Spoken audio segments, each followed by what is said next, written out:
Hey y'all, chat with Rashina. So I wanted to talk to you guys about something. I had a conversation with a lady yesterday. We were talking about life and we were catching up. We're new friends, getting to know each other and things of that nature. And we were talking about church and all those good things. And then we started talking about our singleness. We started talking about being older women, older, 40s and up. I'm 40. I'm not on the up yet. I'm just 40. About how there is a disparity in the church, how that the church seems, and I'm going to use the word seems because I do not want to offend anybody, seems to cater to married couples, even when it comes to leadership positions. When you think about the demographics of the church, you don't see a lot of single content people, men and women in leadership. You see a lot of married couples in leadership, which is great. We love to see it. But we would like to see some single people that are content and that don't push the narrative of marriage. The Bible is very clear. Y'all see my spot? My God. The Bible is very clear that if you desire, God will give you the desires of your heart. But some people don't want to get married. Now, listen, that's not me. Your girl wants to be married. Yes, she does. I mean, look at his face. So the desire is there, but that's not my focus. And I think we cater to and we minister to and we create systems and we create ministries and we create conferences and things like that, sermons and all those things that are catered towards people that are already married. And I don't have a great representation of what it is to be single, saved, and satisfied. Single, saved, and content. Single, saved, and that's really owning their authentic self, that has become and continually becoming.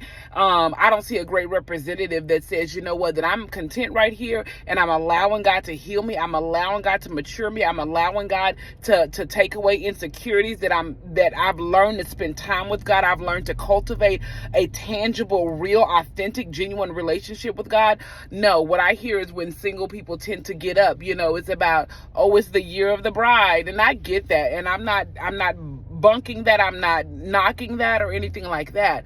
But I know sometimes we'll hear a word for ourselves and then we'll put it out to the masses. And I've been there. So I'm not talking about anybody. I've been there. I think a lot of times you can cause a single people to get discouraged. Because when singleness is brought up, it's brought up in the context of, oh, your husband is coming. Oh, your wife is coming. Okay. Been waiting for quite some time yet. He ain't came, and we can find ourselves wondering and questioning, are we doing something wrong? Because that's the narrative that's painted in the church house. I wrote a book. This is my page, so I can talk about me. I wrote a book called Single by Design, and it's literally my journey through my singleness. It's talking about all the things that I've learned, that I've matured in, that I've allowed God to, the labels that he had to peel off, the insecurities that he had to melt away, the confidence that he had to build in me, the layers of being a people pleaser. So you're seeking love in all the wrong places because you didn't get validated. You didn't get validated the way you needed to be validated. And so you're looking for all these things in the wrong places. And I took a lot of my childhood scars into my adult years. And how selfish would it be if I took all of those things and I didn't fail, and I failed to become in my singleness. I failed to allow God to do the inner work and the inner healing in me. I didn't allow God to do the work emotionally in me, physically in me. I didn't allow God to do that. And I take this broken, very broken Rashina into a marriage. But God had given me ample time in my singleness. He had given me space and time to find out who he is and find out who I am and become the greatest version of myself. And when I say the greatest version of yourself, I mean the God-ordained version of yourself. That means I'm not patterning myself, patterning, I can't say that word, my life after the edicts of men. I'm not following behind anybody else's footsteps. I'm not trying to be like everybody else, but I found my authentic path, and that's what the singleness journey is about. There is a time of purification. There's a time of sanctification. The Bible is very clear that when you're single, you have time to do what you want and be with God. I mean, do what you want and be with God. And then God will allow you, he'll shift you. You'll know when your season is shifting. God was very clear to me probably about 3 or 4 years ago. And it's been 3 or 4 years. And I'm like, God, you told me 3 or 4 years ago. Where you at? See, I have moments too. That he said your scent is changing. He said you no longer smell like a single woman. You smell like a wife. But Rashina has been intentional about becoming the authentic me. I've been intentional about learning who I am. I've been intentional about embracing all of Rashina, because I didn't like who Rashina was in the mirror a lot of times. When I was wanting a mate, when I was out there just hot under the collar, I didn't know, because nobody explained to me. That wasn't something, for one, in the Black culture. We don't sit down and hear me good. Don't come for me. Typically in the Black home, we don't sit down and we don't talk about these things. We don't talk about.